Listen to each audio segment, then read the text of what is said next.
दीपक के ऑफिस से आते ही उसकी माँ यानी मालती जी उसे इशारे से पास बुलाकर खींचती हुई घर से बाहर सीढ़ियों के पास ले गई।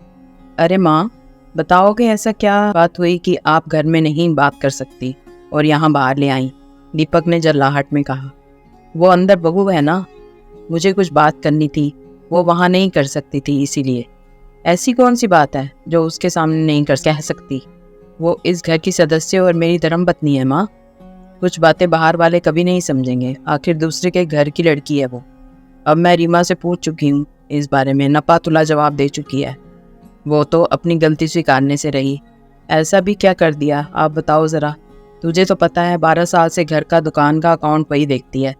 हमने कभी कोई सवाल नहीं किया कि घर की सदस्य है।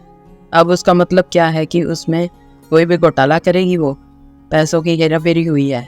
वो तो शुक्र है मैंने पुराने पासबुक पुन्नों से दिखवाई तो ये भेद खुला।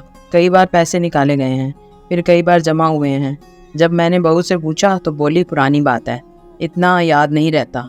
ज़रूर मायके वालों या अपने किसी दोस्त रिश्तेदार को दिए होंगे, फिर धीरे धीरे वापस डाले। बताओ, वो भी बिना पूछे। माँ, पहली बात रीमा बाहर वाली नहीं है। दूसरी बात, उसने अपनी सारी पढ़ाई लिखाई आप लोगों के नाम कुर्बान कर दी। मेरे कहने पर भी कोई जॉब नहीं ली कि अपने घर पर ज़रूरत है मेरी। आज 12 साल के उसके मेहनत का जवाब तुम इस शक करके दे रही हो? क्या इन पैसों पर उसका कोई हक नहीं? वो आप लोगों की कितनी कड़वी बातें सह लेती है जो मुझे भी ना बर्दाश्त हो। और रही बात उन पैसों की, तो मुझे अभी याद आया, मैंने ही उससे कहा था कि मेरा पर्सनल ATM ब्लॉक हुआ है, मैं दुकान वाले अकाउंट में ट्रांसफ़र करता हूँ, तुम अपने सेविंग अकाउंट में ट्रांसफ़र कर मुझे निकाल कर दो। मुझे अर्जेंट था और मैं उसके खाते में डायरेक्ट नहीं भेज पा रहा था, अकाउंट ऐड नहीं था। छोटी सी बात थी, मुझसे सीधे से पूछने के बजाय तुम्हें मिर्च मसाला लगाना था। दीपक गुस्से में अंदर चला गया। रीमा जैसी औरतों को अपनी आधी ज़िंदगी गुजार देने के बाद भी बराबरी के अधिकार के लिए तरसना पड़ता है। बाहर वालों की तरह हर समय अग्नि परीक्षा देनी होगी? कब तक? बहू दूसरे के घर की कैसे हुई? रीमा का पति उस पर विश्वास करता था और सपोर्ट भी।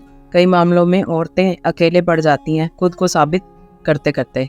सांसारिक दुनिया में जब कर्तव्य बराबरी के है तो अधिकार, प्यार और विश्वास भी बराबरी का होना चाहिए।